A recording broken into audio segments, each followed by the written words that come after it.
निवडणूक आयोगाने राज्य निवडणूक आयोगाने काल रात्री एक सर्व जिल्हाधिकारी आणि सर्व निवडणूक निर्णय अधिकारी यांना पत्र पाठवलं आहे की 23 तारखेच्या नंतर जे काही कोर्टामध्ये केसेस आहे किंवा 23 तारखेनंतर जे काही निकाल लागले किंवा कोर्ट केसेस आहे त्यामध्ये पुरेसा वेळ विड्रॉ करण्याकरता किंवा प्रक्रिया पूर्ण करण्याकरता उमेदवाराला मिळाला नाही। काही लोकांनी उच्च न्यायालयात धाव घेतली आहे आणि नियम असा आहे की पुरेसा वेळ द्यावा लागतो उमेदवारांना, विड्रॉ करण्याकरता द्यावं लागतं, मग चिन्हाकरता त्यांना पुरेसा वेळ असतो, मग प्रचाराकरता पुरेसा वेळ असतो। ज्या ठिकाणी कोर्ट केसेस झाल्या त्या ठिकाणी मला असं वाटतं की त्यांनी नियमाप्रमाणे पुरेसा वेळ मिळावा म्हणून काही निवडणुका पुढे ढकलण्याचा निर्णय राज्य निवडणूक आयोगाने घेतलेला आहे। आता पूर्ण माझ्याकडे ते आकडे नाही आहेत कुठल्या कुठल्या नगरसेवकाच्या कुठल्या नगराध्यक्षाच्या त्या नगरपालिका आहेत। तर मला असं वाटतं की राज्य निवडणूक आयोगाने घेतलेल्या निर्णयाला आता आम्ही पुढे जाऊ आणि राज्य निवडणूक आयोगाने जो निर्णय घेतला त्यानुसार पुढे निवडणुका होतील। हो, निलेश राणे वारंवार रवींद्र चव्हाण यांच्यावर टीका करत आहेत, ते सांगत आहेत सिंधुदुर्गात येऊन ते वातावरण खराब करत आहेत। काय असं आहे की स्थानिक लेवलला काही मतभेद आहेत, त्या मतभेदावरनं काही त्या ठिकाणी स्टेटमेंट होतात आहे, काही त्या ठिकाणी चर्चा होते आहे, काही ठिकाणी विधानं होतात आहे, पण ते स्थानिक लेवलचे आहेत। राज्यामध्ये महायुतीमध्ये समन्वय आहे। महायुतीमध्ये हे ठरलं आहे की कुठल्याही पद्धतीने निवडणुका झाल्यावर आमचे मनभेद राहणार नाही आणि लोकल लेवलला काही त्या ठिकाणी स्थानिक राजकारणामुळं काही गोष्टी घडत असतात, त्यामुळं यामुळं काही राज्याच्या महायुतीवर फार फरक पडणार नाही। आमची युती अबाध्य आहे, आमची महायुती ही पुढं जाणार आहे आणि आमची महायुतीमध्येच आम्ही आमच्या पुढच्या काळामध्ये आमची वाटचाल असणार आहे। देवाभाऊ 1 नंबरला आहे ना, 2 नंबरलाचं महत्त्व नाही असं वारंवार रवींद्र चव्हाण बोलतात।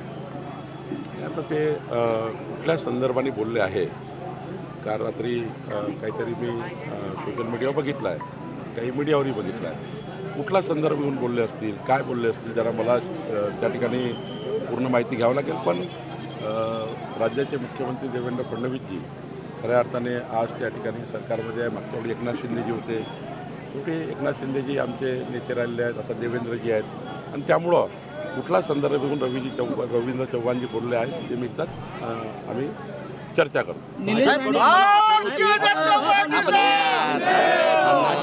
भाजपकडून मला ऑफर होती मात्र मी शिंदेंना सोडणार नाही असेही एक वक्तव्य निलेश राणे यांनी केलेले। त्याचबरोबर शिंदेंचा पक्ष जो आहे हळूहळू पोखरण्याचं काम सुरू आहे अशी टीका त्यांनी केलेली आहे। नाही, असं काही नाही आहे, आम्ही कधीही कुठलीही कुणाला ऑफर देत नाही।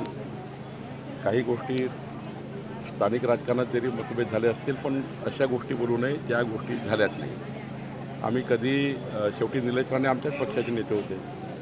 विधानसभेच्या निवडणुकीत एकनाथ शिंदेजीकडे ती जागा गेली, त्यामुळे एकनाथ शिंदेजीकडे त्यांना निवडणूक लढवावी लागली। निलेश तर आमच्याच भाजपचे कार्यकर्ते पदाधिकारी नेते होते आणि त्यामुळे वेळेवरती हे झालं की ती जागा शिवसेनेला गेल्यामुळे ते शिवसेनेत गेले।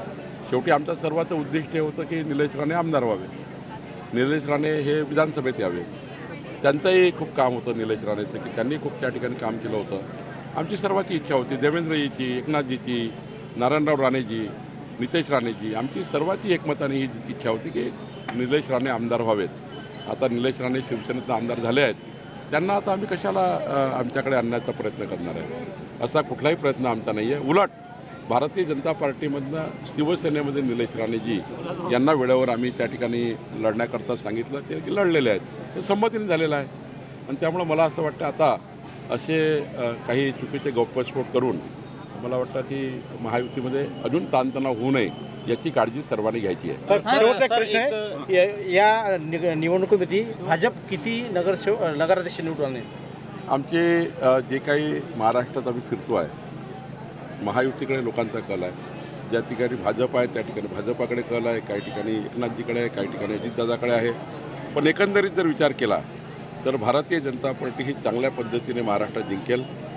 आम्ही तर 51% मतं घेण्याचा विचार करतो आहे, 2/3 बहुमत मिळेल असा विचार करतो आहे।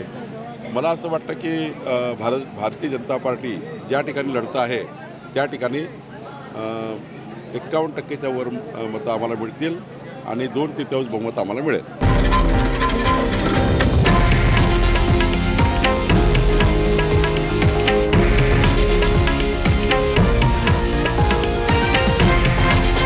हे आहे देशातील नंबर 1 न्यूज नेटवर्क आणि आपण पाहत आहात TV9 मराठी, एकमेव.